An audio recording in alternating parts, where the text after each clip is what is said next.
The month was April 1945. Germany was a carcass of smoke and silence, and the world that had once marched to brass bands now moved to the sound of boots through mud. In Bavaria, snow still clung to the edges of the pine forests, melting into gray rivers that carried the last ashes of the Reich. The Americans had crossed the Rhine and were pouring through every road and valley, their olive trucks groaning with rations, their flags bright against the ruins. Yet the men inside those trucks, boys, really, didn't feel like conquerors. They were just tired, weary, and hungry for peace. Private Jack Miller, 21, from Wichita, Kansas, sat in the back of a swaying jeep, the sun flashing off his helmet. His hands, rough from weeks on the road, rested on a rifle he no longer wished to fire. He'd seen too much in too little time: burned tanks, white flags waving from barns, columns of prisoners stretching past the horizon. "It's over," someone muttered beside him. But Jack knew better. The war might be ending on paper, but the land itself was still fighting to breathe. They passed through a village called Achak, or what was left of it. Roofs were gone, church bells silent, windows stuffed with rags. A child stood by the roadside clutching a doll with no face. An old man bowed his head as the convoy passed, neither hostile nor grateful, just hollow. Jack tossed him a cigarette from the jeep. The man caught it like a reflex of survival, then stared at it as if unsure whether to smoke or pray. The convoy stopped near a cluster of stone farmhouses. Their orders were simple: secure the area, account for civilians, and prepare for a new POW processing post. Word was that a few German officers had fled south with the last of their men, leaving behind families, maids, and whoever else couldn't escape. Jack jumped from the jeep, boots sinking into thawed mud, and the air hit him, sweet with spring, bitter with gunpowder. "Keep your eyes sharp," Sergeant Bell called. "This place looks dead, but I don't trust ghosts." Jack nodded, scanning the fields. Cows lay stiff beside barbed wire. Smoke rose from a collapsed bakery, and in the distance a church spire tilted like a broken compass. Every few minutes, he heard the far-off crack of a rifle, some stubborn last stand dissolving in the hills. But beneath the wind there was another sound, faint and human, like weeping carried across stone. He followed it past an orchard stripped of blossoms, to a barn that looked more grave than shelter. A ragged white sheet hung on the door, painted with a red cross made from what looked like children's paint. He hesitated, finger tightening on his rifle. The Geneva symbol meant surrender, or at least a plea for mercy, but in these final days, desperation made all things uncertain. Inside, the air was cold and smelled of straw and sickness. It took his eyes a moment to adjust. Then he saw them: 5, maybe 6 women, wrapped in torn shawls, faces pale as candle smoke. Around them crouched children, quiet as stones. One woman, older, held a Bible pressed to her chest. Another whispered to a boy who stared at Jack's boots with dull curiosity. There was no threat here. Only hunger. Jack lowered his rifle slowly. "You folks alone here?" he asked, though he knew they wouldn't understand. A younger woman, maybe 25, stepped forward. Her hair was tied back with a ribbon that had lost its color, her dress ripped at the hem. She spoke German, quick and soft, then caught herself and tried again, broken English trembling from her lip. "Please food. 4 children. We no eat 3 days." Behind Jack, Corporal Dugan entered, chewing gum, the smell of canned beans wafting from his pack. "You got company, Miller?" Jack nodded toward the group. "Civilians. Starving." Dugan frowned. "Regulations say we don't feed locals. Command says it encourages dependence." "Dependence?" Jack muttered. He looked again at the children. Their fingers blue, lips cracked. The girl nearest him couldn't have been more than 6. She was holding an empty bread sack like a doll. Dugan sighed, then tossed a tin of beans onto the straw. "Fine. But if the lieutenant asks, I didn't see it." The can rolled to a stop near the woman's feet. She froze, as though unsure it was real, then dropped to her knees and picked it up as reverently as a relic. Tears welled in her eyes, but she smiled, a tiny, broken smile that caught Jack off guard. "Danke," she whispered, clutching the can to her chest. "Danke." Jack reached into his own pack, pulled out a wrapped square of cornbread and a chocolate bar. The woman hesitated, glancing at the insignia on his sleeve, the white star of a conqueror, and then at the food in his hand. Slowly she reached out. Her fingers brushed his, cold and trembling. For a moment the entire war seemed to stop breathing. He wanted to say something decent, something human, but the words came out clumsy, almost like a joke. "You're my bride now," he said softly, his voice half laughing, half shaken.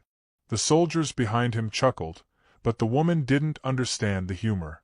She bowed her head and began to weep, whispering something in German that sounded like prayer. Jack felt heat crawl up his neck. "Hey, I didn't mean," he stopped. It didn't matter. The sentence had already left his mouth, and somehow, it didn't feel like a joke anymore. Outside, a cold wind swept across the fields. The war had shifted. Victory no longer felt like triumph but responsibility. The men packed up, muttering about orders and curfews. Jack lingered by the doorway, watching as the woman broke the cornbread into small pieces and passed them to the children first. None of them spoke, but gratitude hung in the air heavier than gunpowder. As he turned to leave, he glanced once more at the barn. Through a crack in the door, he saw her watching him, the woman with the ribbon, her eyes shining in the dim light. Not pleading anymore, just seeing him, as if trying to memorize his face. That night, camped near the village, Jack couldn't sleep. The sound of the woman's voice, the touch of her fingers, it stayed with him. Around him, the soldiers laughed, played cards, talked about going home. But his thoughts were back in that barn. He wrote a line in his small field notebook. Some of them still believe in God. Maybe that's what's keeping them alive. Then he paused, pen hovering over the page. Another line followed, quieter. "I think I might too." In the distance, thunder rolled, or maybe artillery. He couldn't tell anymore. But somewhere in that storm, he felt the fragile weight of something he hadn't known since before the war: mercy. As dawn rose over the broken valley, he stood watch by the road, rifle slung loose, eyes fixed on the horizon. Behind him, the barn's roof glinted faintly in the new light, like a signal waiting to be answered. And though he didn't yet know it, the next time he'd see that Red Cross flag, it wouldn't be as a soldier guarding the defeated, but as a man standing at the edge of forgiveness. By morning, the rain had turned the Bavarian roads into rivers of gray mud. The soldiers moved out in silence, their boots sucking at the ground, trucks roaring past in bursts of exhaust and engine growl. Jack Miller sat in the back of a transport, his mind miles behind, in that barn, with the woman whose name he didn't know. He could still see her face as she broke the cornbread for the children, her hands trembling with both hunger and care. There was something about that gesture, so simple, so quiet, that haunted him. It wasn't pity he felt. It was recognition, a flash of humanity in a landscape that had forgotten what that word meant. The convoy stopped near a crossroads to refuel. The sergeant barked orders. Men cursed, smoked, checked their rifles. Jack kept glancing toward the valley, half expecting to see the Red Cross sheet waving in the wind. He told himself it was foolish. He was just one soldier in an army of millions, but the thought of leaving those people without more food gnawed at him harder than any hunger of his own. "Still thinking about that Kraut girl?" Dugan asked, slapping Jack's shoulder. "You got a soft spot, Miller. Dangerous thing in times like these." Jack didn't answer. He just stared down at his canteen, watching the surface ripple with rain. That afternoon, the unit returned to the village with supply wagons. Officially, the goods were for the POW camp forming on the edge of town, but Jack knew how much the civilians needed it. The German army had taken their last livestock. The rail lines were bombed and the stores looted. Even the fields, black and ready for spring, lay untouched. Hunger was everywhere, quiet and invisible, gnawing the land from the inside. When the lieutenant gave permission to rest, Jack slipped away. He followed the same muddy trail, past the orchard and the broken fence, until the barn appeared again like a memory too stubborn to die. The white sheet was gone now. Maybe they'd burned it for warmth. He hesitated at the door, heart pounding like he was entering a church. Inside, the air was damp and still. A few children were curled under blankets made from old uniforms. The woman, was sitting by a small fire made from splintered planks, turning the empty bean tin in her hands like it was gold. When she saw him, she stood quickly, startled, eyes wide but not afraid. He lifted the canvas sack from his shoulder and placed it on the ground. "Food," he said, keeping his voice low. "For you. For them." She blinked, unsure, then stepped closer. "Why?" "Because you asked," he said simply.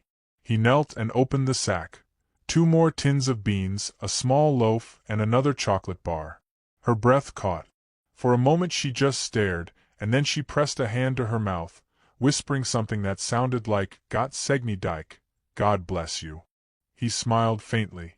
"Guess I'll take that as thanks." The children stirred, drawn by the smell.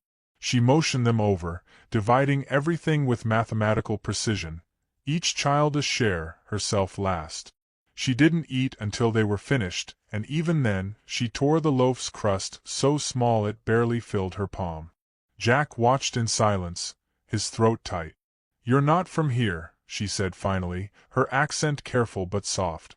"Kansas," he replied. "America." She nodded, eyes bright with a strange curiosity. "You fight Germans?" "Yeah," he said. "But not you."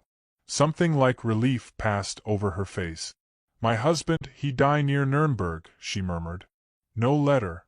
Only silence." "I'm sorry." She looked up at him, puzzled by his tone. "You say sorry, but you win." Jack didn't know what to say. Outside, the wind howled through the boards, carrying the echo of distant artillery, faint now, but still there, like thunder from another world. He looked at her again, at the way her shoulders curved inward, not from fear but exhaustion. The war had stolen the shape of her life, but not her dignity. "Do you have a name?" he asked. She hesitated, as though the word might cost her something. "Anna."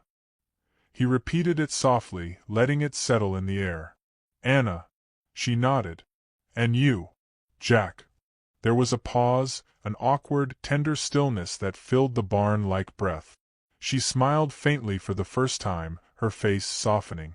"Jack," she repeated, the sound of it uncertain but gentle. He wanted to say something else, something meaningful, but instead he took the chocolate bar and held it out. "For you." She shook her head. "No. Children." "They already had theirs," he said, lying only a little. Slowly she took it. Her hands trembled. She broke off one piece, placed it on her tongue, and closed her eyes. A tear slipped down her cheek. "I forget this taste," she whispered. "Before war." Jack looked away.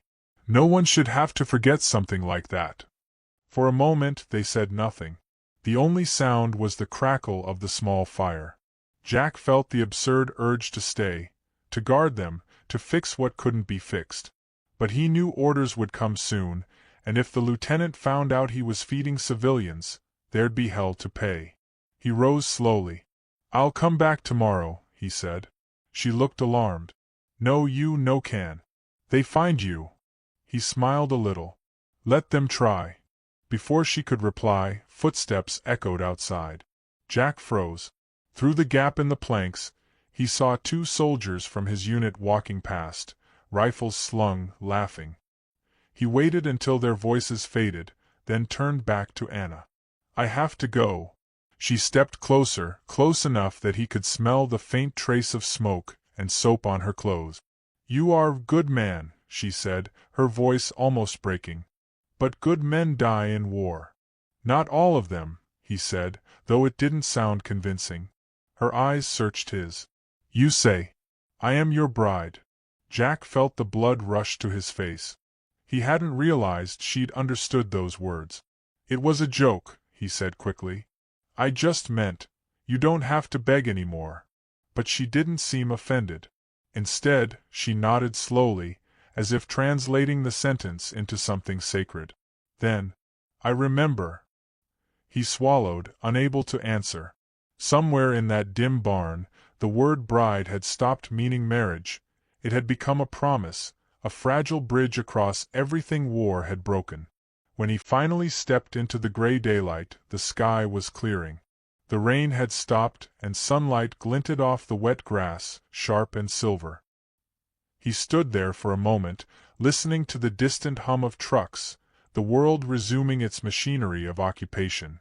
Behind him, a faint voice called in German, one word only, his name, spoken softly, like a prayer.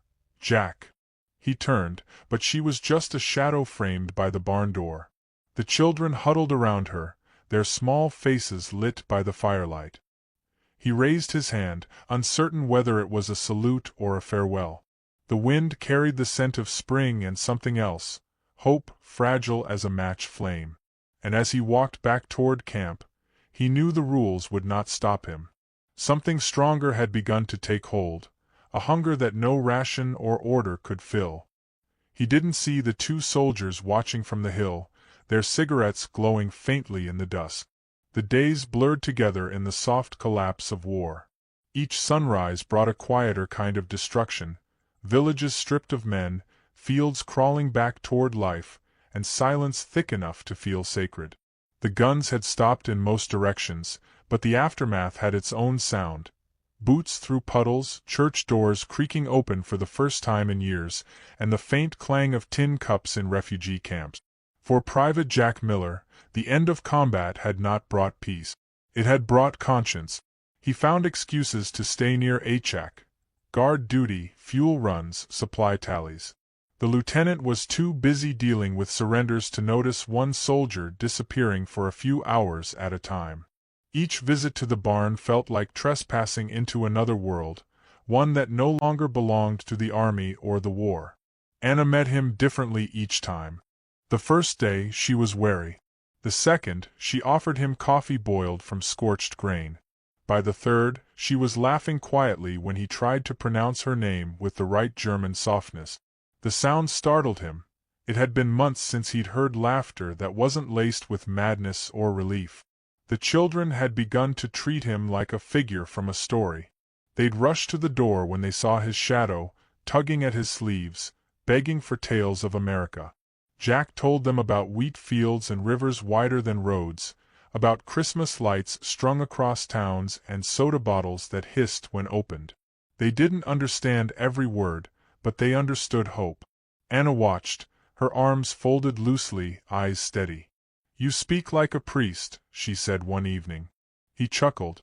"Guess I just like telling stories." "Stories," she repeated.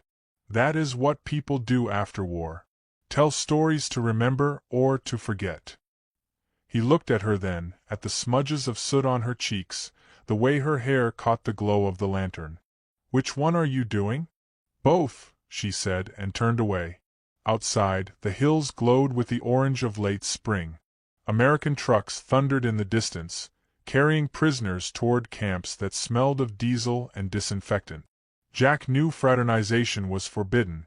General Eisenhower's directive was clear: no personal contact with the enemy, especially German women.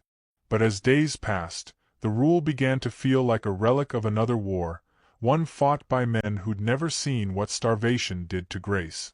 Once, he caught her humming as she patched a child's torn sleeve. The melody was faint, almost embarrassed. "That's pretty," he said. "What is it?" "An old song," she replied. "From when I was a girl. My mother used to sing it when the harvest was good." He smiled. "Maybe you'll sing it again when all this is over." She looked up, a flicker of something unreadable in her gaze. "Over?" she echoed. "Nothing is over, Jack. Only different now." He didn't argue. How could he? His own letters home had stopped months ago. His mother's house in Kansas was still standing, but after what he'd seen, he couldn't bring himself to describe the world as it was. One evening, he arrived with a small treasure, a comb he'd traded from a medic made of pale horn, smooth as ivory. He handed it to Anna awkwardly, unsure how to explain why. She took it, her fingers brushing his again. "This is too much." "It's just a comb," he said. "No," she replied softly, "it is kindness." "That is always too much." The word struck him harder than bullets ever had. Later, as twilight fell, they sat outside the barn. The children were asleep inside, their breathing soft under the flicker of the dying fire. The world smelled of wet soil and smoke. Jack leaned against the fence post, eyes tracing the fading sky. "You know," he said, "my sergeant would court-martial me if he knew I was here." Anna tilted her head. "Then why come?" He thought for a long time. "Because I think I owe you." She frowned. "Owe me?" "Not you. Your country. The people in it. For all the hate we threw your way and all the hate that threw back." She shook her head. "Hate is not a country. It is hunger. Same everywhere." The simplicity of it silenced him. She was right. Hate had always fed on emptiness. Empty stomachs, empty prayers, empty beds. The wind shifted, carrying the faint scent of lilac from the ruins beyond. For the first time, he noticed how her presence filled the space around him, not with fear, but with a strange calm. It wasn't love, not yet, but it was something close, an ache shaped like hope. He wanted to tell her that, but words felt clumsy. So he did something reckless. He reached for her hand. She stiffened, surprised, but didn't pull away. Her fingers were cold, bones delicate as bird wings. They stayed like that, quiet, until a sound broke the moment, the rumble of a jeep in the distance. Jack dropped her hand and stood. The engine drew closer, lights cutting across the hill. "Stay inside," he said quickly. "If anyone asks, I was never here." She nodded, though her eyes told him she understood more than she let on. "You risk much for me." He smiled faintly. "Maybe I like risks."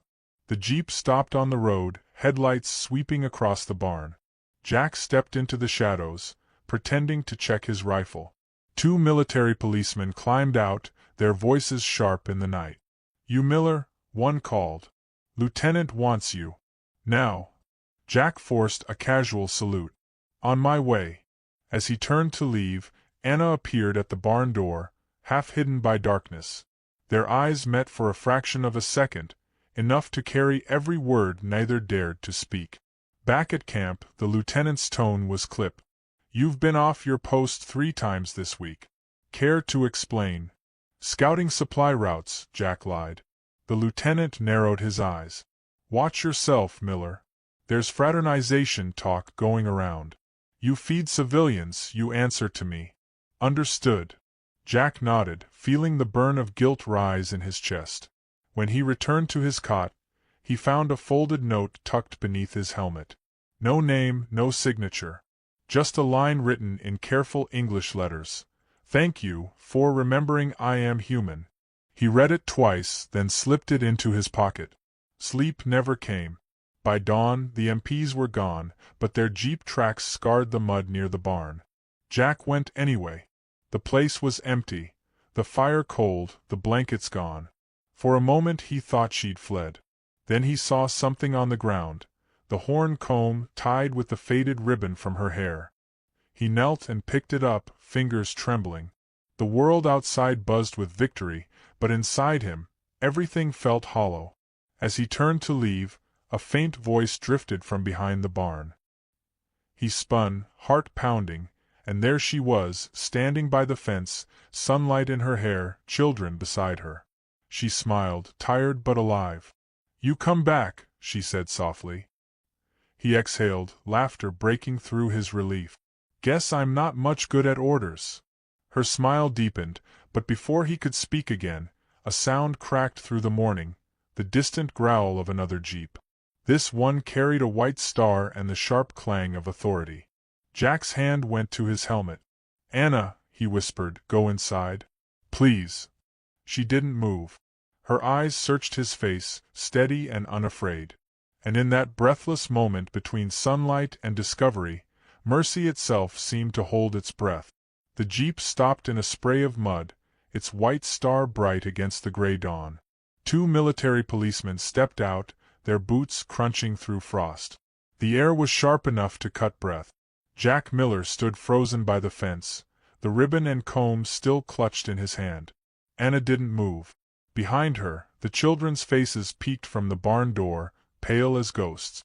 "Private Miller," the sergeant barked. "You've been Miller," the sergeant barked. "You've been reported. Unauthorized contact with civilians. Feeding, fraternization, hell, maybe worse." Jack straightened, the weight of weeks settling on his shoulders. "They're starving," he said quietly. "That's not your problem," the sergeant shot back. "Orders are clear. Locals get food through command, not charity. You want to help? File a report, not a care package." Jack's jaw tightened. "A report won't keep them alive." The older MP sighed, pulling a cigarette from his coat. "You got a big heart, son. Wrong war for it." They escorted him to the jeep. Anna stepped forward, her eyes fierce despite her trembling hands. "Please," she said in broken English. "He good man." "Ma'am," the sergeant replied, "good men get other men killed when they forget the rules." Jack turned once before the jeep door closed. "Stay inside, Anna," he said. "Don't let them take that barn from you." She shook her head, tears glinting in the light, but he forced a smile. "You're safe now. That's what matters." The drive back to camp was silent. Every bump in the road felt like a heartbeat counting down something inevitable. At headquarters, the lieutenant was waiting, cap tilted, expression cold. "You made quite a name for yourself, Miller," he said. "Handing out rations to the same people we're supposed to be processing. You know the fraternization directive?" "Yes, sir." "Then you also know it's punishable." Jack didn't flinch. "With respect, sir, so is letting children starve." The lieutenant studied him for a long time. "You think compassion makes you righteous?" "I think it makes me human." For a moment neither spoke. Outside, engines hummed, the war's machinery grinding forward as if none of it mattered. Finally, the officer sighed. "You'll be transferred. Logistics division near Regensburg. That's lenient, considering." Jack saluted. "Understood." The lieutenant leaned back. "One more thing, Miller. You didn't marry her, did you?" Jack's lips parted, caught between shock and a bitter laugh. "No, sir." "Good," the man said. "The army doesn't need love stories." He left that night. The sky was low and iron-colored, the roads choked with convoys and displaced souls, refugees pushing carts, old men dragging furniture, POWs marching in silence. The closer they got to Regensburg, the more the land looked stripped clean, as though mercy itself had been evacuated. Jack stared out the truck window, the image of the barn flickering behind his eyes like a film reel he couldn't stop replaying. At the new base, days turned mechanical. He loaded crates, counted ration tins, signed manifests. He didn't talk much. Men around him spoke of going home by Christmas, of girls waiting stateside, of medals and parades. Jack said nothing. He'd begun to write letters he never sent, letters to Anna. Short ones, plain, like prayers. "Are you warm? Did the children eat? Do you still hum that song when it rains?" Weeks passed before he saw the Red Cross symbol again, painted fresh on a train car marked Displaced Persons. He was unloading medical supplies when he heard her name. One of the aid workers read it from a manifest. Anna Bauer, transferred from Achak to Regensburg Refugee Zone, Section C. His heart jolted. That night, under cover of darkness, he found the camp. It wasn't a prison exactly, just fences and floodlights, rows of tents sagging under the rain. He moved quietly between them, searching faces until he found her. She was kneeling by a cot, washing a child's feet in a basin. Her hair was shorter now, her cheeks thinner, but her eyes, those same eyes that had looked through him like a confession, hadn't changed. When she saw him, she froze, then rose slowly. For a long time, neither spoke. Rain drummed against the tent roof like unspent gunfire. "You shouldn't be here," she whispered. "I had to know you were alive." "I am," she said softly. "Because of you." He shook his head. "Because you survived." she smiled, faintly, the kind that carried both gratitude and grief. You come back, and now you go again. He reached into his coat and handed her a folded scrap of paper. It's a requisition form. It'll get you and the children extra rations. Maybe even blankets. She hesitated. You risk again? Jack shrugged. Some rules deserve breaking. She stepped closer, eyes searching his. War makes monsters and saints. You are neither. You are tired man who remembers kindness. He laughed quietly. That about sums it up. The child tugged her sleeve, whispering. Anna knelt, listening, then looked back at Jack. She says, you bring back God. He blinked hard. Tell her he never left. They stood in silence, the air between them thick with everything unsaid. He wanted to tell her he'd dreamt of that barn, of her laughter, of peace. He wanted to tell her he'd never been more afraid of forgetting. But before he could, footsteps crunched outside. A patrol. Anna gripped his arm. Go. He hesitated. Anna, go, she said again, more urgently. You give me life. Now keep yours. He nodded once. Keep yours. He nodded once, then slipped into the rain. Behind him, the tent glowed faintly, her shadow moving within, one flame against the endless gray. By July, the war was officially over. Europe began to breathe again, though in shallow gasps. The U.S. occupation loosened its bands, and by 1946, soldiers were marrying German women in secret chapels, love becoming rebellion's quiet twin. Jack never saw Anna again, but he heard her name once more, scribbled in a Red Cross list sent to his unit, relocated to Munich, refugee sponsor pending. Next to her name, a note in faded ink, safe. He kept that paper folded in his pocket until the day he left Germany. On the ship home, he stood on the deck as the continent shrank into mist. Around him, men cheered, sang, planned futures. Jack just watched the horizon, wondering if mercy had a shape, if it looked like a barn in Bavaria or a woman smiling through hunger. Years later, when peace became history and history became memory, Jack would tell his son one story from the war. Not about battles or medals or glory. Just a woman who asked for food and a soldier foolish enough to say, "You're my bride now." He'd laugh at his own words, though his eyes would soften when he did. And if anyone asked what he meant, he'd answer quietly, "I meant she'd never have to beg again." Because that was the lesson the war had left him. Not that mercy was weakness, but that it was the last form of courage. As the camera of time fades, the image that remains is simple. A barn standing under Bavarian rain, a Red Cross flag fluttering faintly, and the ghost of a promise carried across oceans. And somewhere, in that echo of surrender and survival, mercy still speaks, soft as a prayer, stronger than victory.